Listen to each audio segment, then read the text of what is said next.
Charlie Swan. Number 9 is Polar Flight, Norman Williamson. 10 Rainbow Frontier, Tony McCoy. 11 The French Furs, Jonathan Lower. 12 Torn Silk, Jimmy McCarthy. Number 13 Virtuoso, Richard Dunwoody.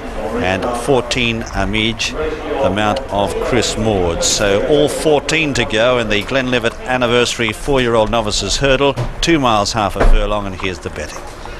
Upgrade bidding to put 2 big races back to back here. 7-2 from 4-1. This is an easier track than Cheltenham, where he won the Triumph. Rainbow Frontier fell last time. I hope he's over that. 4-1. Then it's way out to 7-1. Deep Water, Nice Horse and Mickey Hammonds. Karabar from Ireland, also 7s. Virtuoso from Charlie Mann at 7-1. Heritage cost 120,000 from the sales at 8-1. Patriot Games 9-1 from Ireland.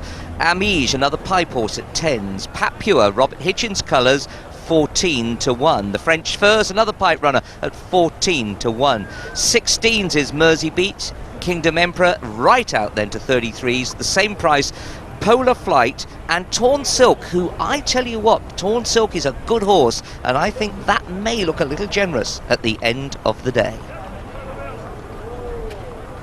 Yes, and there they are, just having a wander around, and that is the Elite Triumph winner, Upgrade. Now, when he ran in the Triumph, there would have just been a question mark of whether he would get the trip that day. He's never run on the flat. He's, by Be My Guest, he's bred to run on the flat, but he just didn't prove mature enough at the time. He's taken to hurdles well, and if he hadn't won at Cheltenham, I think everybody would be saying this is his track. I think this track will suit him better than Cheltenham. Whether he's good enough, well, remains to be seen, but he did prove more than good enough at Cheltenham. Smith, Clive's had horses for a long time with Martin Pipe. Rainbow Frontier they bought from Aidan O'Brien's in Ireland, had a bit of a tumble at Cheltenham. Yeah, he missed the one before he fell, and then Tony drove him in quite rightly and asked him up, and he stood off and he fell, but he was going very well upside in front of Upgrade at the time, and obviously, I don't like to see any horse fall or anything, but it just gave Upgrade the chance to relax. I wouldn't like to see these two racing each other all the way around, because I think it'd give the chance for something from behind to come and do them for a bit of toe up the running. Why don't we have a look at Karabar? He's a grey of Christy Roach's in the famous colours of J.P. McManus, but he of course just wasn't good enough to hold Rainbow Frontier in Ireland. I wonder if he will be today. For Christy Roach, of course, coming to the twilight of his career as a flat jockey, is really building up his string as a trainer. Yes, it must be a lovely feeling for a jockey, as you say, coming to the end and knowing that you're going straight into a successful job. I mean, he's been with the best trainers in Ireland. He's been with Vincent O'Brien, he's been with Jim Bolger, and he's been with Aidan O'Brien. If you can't pick up a little bit from those three, then you're struggling. Tony, we saw Conor O'Dwyer, who's in the plate here, have a right little tumble there in the chase. Here he is back, cool as a cucumber. It's an arduous game. He's obviously all right, Conor. He's a great guy, and he's a great rider, isn't he? I'm sure he'll be around for many years yet. Yeah, he's a smashing guy, Conor. I remember riding in the county hurdle one day, and I dropped my stick about the second. I was going up the hill, he was going backwards, and I was going past him forward. I should have been making it, he should have been somewhere at the back. Anyway, I shouted to Conor if I could borrow his stick, and he kindly gave it me, but it made no difference. I still got beat. Well, these days you'd be fined for that, but anyway, they were easier when you were riding school. Deep Water just coming out there with Divex on his front. Don't know what that means, but Deep Water is a nice horse. Tony, you know about this one. Yeah, he won very impressively both times. His first 2 runs this year at Kelso, and then he just got ran out of it by Leviticus the next time. That's Graham Bradley on him and not Russ Garrity, isn't it? No, that's Brad behind on Heritage. I've got the wrong colours, sorry.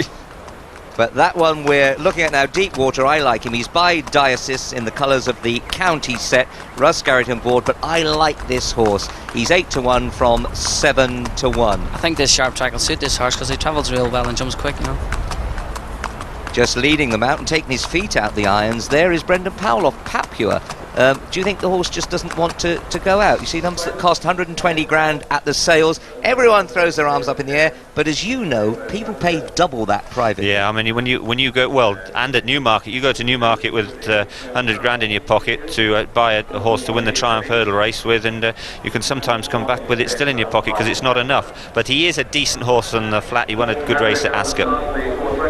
Yeah, it may just be a bit worrying that they brought him to Kelso actually to win after he was second in Ireland, and he did win, but it wasn't that impressive. And the horse that he beat won a moderate race at Ayr next time. You know, I mean, he's right stepping up in class here.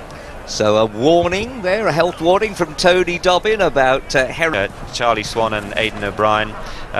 He was unraced as a 2-year-old, but he landed a 9 furlong maiden on the flat in May, and he started to improve over hurdles. He opened his account with a very easy success from Tonnis's Choice in a 2-mile maiden at Nace last time. And, you know, Aidan O'Brien wouldn't be coming over here, we keep saying that, but I mean, you've got to respect these top-class trainers, like when we say Mary Reevely brings them down south, or Aidan O'Brien brings them across here, JP McMahon. He jumps real well, you know. I actually followed one of Mr. Pipes that day at Haydock, and it stopped at the last down the back, and it left me in front a bit soon, but Mr. Webber thought he'd stay real well, and I'm sure he will do, but the ground for me that day was what would beat him, you know. So would today's ground suit him? It was very tacky at Haydock, and today they're saying is, I mean, good to soft, which won't be, as long as they get through, it'll suit him. 33 to 1 about Torn Silk. I've been saying all season that when Paul Webber's horses come into form, they're well worth following, and now they are. He's having a few winners. Last Saturday he won 2 bumper races. This horse looks terrific. Another one that came from Newmarket. 3 to 1 Rainbow Frontier. They're backing the pipe horse up, grade 9 to 2, 8 to 1 Deep Water, 9s Virtuoso, Kerabar and Heritage, and also Patriot Games. 10 to 1 Amige. Papua has been back from 14s into 10 to 1. The French Furs is going out in Jim Ennis's colours to 16 to 1. Boys, put your necks on the line here. I'm going to go for Upgrade. Tony? I'm going to go for Rainbow Frontier because of the ground. And I shall go for Torn Silk each way. I think that's not putting your neck on the line each way. I'm older than you. I can't afford to lose my neck so early. They're being called in. Let's go join Jim McGrath. Thanks, Richard. Coming in, Kira Bar on the right, under orders and away. 2 miles, 110 yards the trip here. They jump 9, and Rainbow Frontier is expected to go straight off into the lead, pursued by the Triumph winner Upgrade, 2 lengths in advance then of the 2 JP McManus runners. On the far side, Kira Bar, the near side, Patriot Games, who wears a distinguishing green cap, and just dropping in behind the one in the same ownership. Up the straight now towards the first, and on the far side, Rainbow Frontier, joined by Upgrade, a mighty leap at the first. The French Furs jumped it in third and wasn't too fluent. They're 4 or 5 lengths in advance of the chasing division as they head now towards the second. Virtuoso jumps it in about 4th position, followed then by Deep Water. Back in the field is Torn Silk from Papua, and they're followed by Patriot Games. On the inside next is Kingdom Emperor as the leaders come towards the third, crashing through that Upgrade.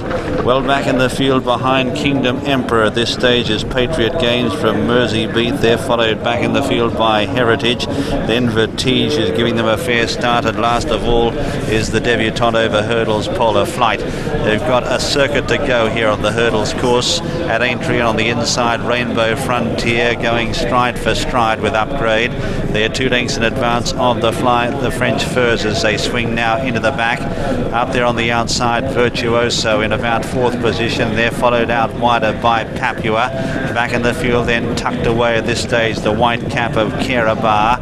Then Torn Silk, who's right there in the centre. Deep Water is behind them. Then Patriot Games. Heritage is out deeper on the track as they continue their journey down the back towards the first of 3 flights awaiting them there. Rainbow Frontier out in front here, just from Virtuoso, who moves up on the outside. Upgrade has lost ground very, very sharply here, has dropped back through the field to be about 5th or 6th. as they continue their journey down the back. Rainbow Frontier and Virtuoso cutting out the running by 3 or 4 lengths to Torn Silk, then Papier out wider as they come to the next one down the back. They're followed by Deepwater, Carabar on the inside of Patriot Games. Vertige has made a little bit of ground from Mersey Beat. Kingdom Emperor under the whip. Upgrade has dropped back to third last. The French Furs is going to be pulled up and is being passed there by Polar Flight. Coming towards the last one down the back. Rainbow Frontier on the inside, just holding sway here, but under the whip here, being driven along by Tony McCoy. Out wide of Virtuoso, in behind them, starting to make ground now as Patriot Games. They're followed by Torn Silk, and next is Deepwater. They're the leading quintet as they prepare to leave the back now and straighten up towards the 3 flights in the home straight. The leader here is Rainbow Frontier from Patriot Games giving chase. Deepwater in the red and white jacket. Torn Silk behind them. They've kicked right away now as they come towards this long sweeping run towards home. Virtuoso behind them from Mersey Beat. Forget about Papier and company with Vertige. Well back Carabar there, followed then by Kingdom Emperor, who's lost all chance. So too is Upgrade, and Polar Flight is a long last. As they straighten up for home now, Deepwater on the near side. Drew alongside Rainbow Frontier, 3 out, took a narrow lead. They're about 4 or 5 lengths in advance now of Torn Silk in third. They're followed by Patriot Games, a long gap Virtuoso, Mersey Beat. 2 left to jump though. Rainbow Frontier still in the fight, but the leader on the near side is Deepwater. Deepwater narrowly being punched along here, opens up a gap of 2 or 3 lengths with 1 left to jump. Rainbow Frontier is giving ground, a long gap to Torn Silk. At the last now, Deepwater wasn't too fluent over it, but got away with it. Lands about 4 or 5 in front. Rainbow Frontier trying hard to reel him in. A long gap to Torn Silk. 100 yards left to go though, and it's Deepwater Russ Garrity by 5 or 6 lengths and safely holding Rainbow Frontier at bay. It's as they go up to the line, Deepwater, who goes on to win the Glenlivet by about 6 or 7 lengths. Second, Rainbow Frontier. They're finishing very, very tired. Torn Silk is going to hang on for third. Patriot Games in fourth. A long gap then to Virtuoso, followed by Mersey Beat, then Kingdom Emperor. They're coming in at very long intervals, and the only other finisher that I can see is Polar Flight. The rest have been pulled up. The winner is number 2, Deepwater, owned by the County Set, trained by Mickey Hammond and ridden by Russ Garrity. Second, number 10, Rainbow Frontier, owned by Clive Smith, trained by Martin Pipe and ridden by Tony McCoy. Third, number 12, Torn Silk, owned by Lady Bamford, trained by Paul Webber, ridden by Jimmy McCarthy. Fourth was Patriot Games, Charlie Swan. Fifth was Virtuoso, ridden by Richard Dunwoody. Mersey Beat was 6th. Kingdom Emperor 7th. Polar Flight 8th, and the